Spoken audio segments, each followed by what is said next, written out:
بسم اللہ الرحمن الرحیم۔ آج کی میری گفتگو کا موضوع خود پر ظلم۔ آج انسان تیزی سے ترقی کرنے کے ساتھ ساتھ اس بات سے ناواقف ہوتا جا رہا ہے کہ وہ ایک دن میں نہ جانے کتنی دفعہ دوسروں پر ظلم کرتا ہے۔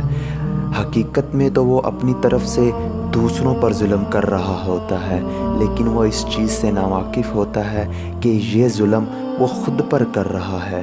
یہی ظلم اللہ کا عذاب بن کر اس کی زندگی میں واپس آئے گا۔ جبکہ میں آپ کو اس بات سے آگاہ کرتا چلوں، ظلم کرنا اور ظلم کو دیکھ کر خاموش رہنا ایک ہی برابر ہے۔ اسی کے پیش نظر میں آپ کی خدمت میں ایک حدیث رکھتا ہوں۔ نبی کریم صلی اللہ علیہ وآلہ وسلم نے ارشاد فرمایا، اگر لوگ برائی کو دیکھ کر خاموش رہیں گے اور اسے بدلنے کی کوشش نہیں کریں گے تو ممکن ہے کہ اللہ تعالیٰ کا عذاب ان کو پکڑ لے گا۔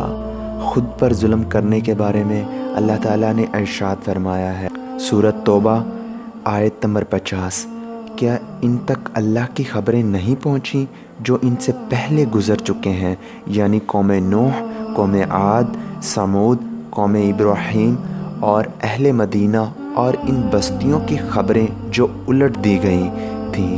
ان کے انبیاء ان کے لیے کھلی نشانیاں لے کر آئے تھے، بس اللہ ان پر ظلم کرنے والا نہیں تھا بلکہ وہ خود اپنے اوپر ظلم کرتے تھے۔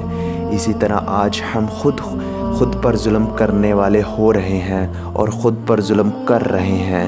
ہم کر تو دوسروں پر ظلم رہے ہوتے ہیں، لیکن یہی ظلم ہم پر اللہ کا عذاب بن کر کسی نہ کسی شکل میں واپس آ رہا ہے۔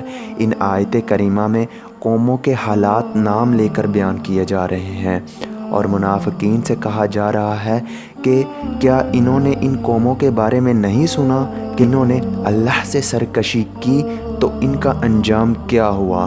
قوم نوح کو طوفان کے ذریعے ہلاک کر دیا گیا، قوم عاد کو تند و تیز ہوا کے ذریعے اور قوم سمود کو زلزلہ اور چیخ کے ذریعے، قوم ابراہیم کے بادشاہ نمرود کو مچھر کے ذریعے جو اس کی ناک کے ذریعے دماغ تک پہنچ گیا اور اس کی ہلاکت کا سبب بنا، قوم شعیب کو زلزلہ اور آگ کی بارش کے ذریعے، قوم لوط کی بستی الٹ دی گئی اور پھر ان پر پتھروں کی بارش کی گئی۔ ان قوموں کے ساتھ جو کچھ ہوا وہ اللہ تعالیٰ کی طرف سے ظلم نہیں تھا بلکہ کفر، انبیاء کی تکذیب اور اللہ کی ناشکری کی وجہ سے ہوا تھا۔ اور آج اگر ہم اپنی زندگی میں نظر دوڑائیں تو ہم ایک دن میں نہ جانے کتنی دفعہ اللہ کی ناشکری کرتے ہیں اور اس کے اللہ کے بندوں پر ظلم کرتے ہیں۔ میری آپ سب سے گزارش ہے، ہم اپنی زندگی میں نظر دوڑائیں۔ اگر ہم کہیں نہ کہیں اللہ کے بندوں پر ظلم کر رہے ہیں تو اس کو ترک کر دیا جائے، تو کیونکہ میرا یہ ماننا ہے کہ بہت جلد اللہ کا عذاب ہماری زندگی میں کسی نہ کسی صورت میں آنے والا ہے۔ تو لہٰذا میری آپ سب سے گزارش ہے کہ اپنی زندگی میں نظر دوڑائیں اور اللہ کے عذاب سے بچنے کی کوشش کریں۔ اللہ تعالیٰ مجھے اور آپ کو ان باتوں پر عمل کی توفیق نصیب فرمائے، آمین۔ وآخر دعوانا الحمدللہ رب العالمین۔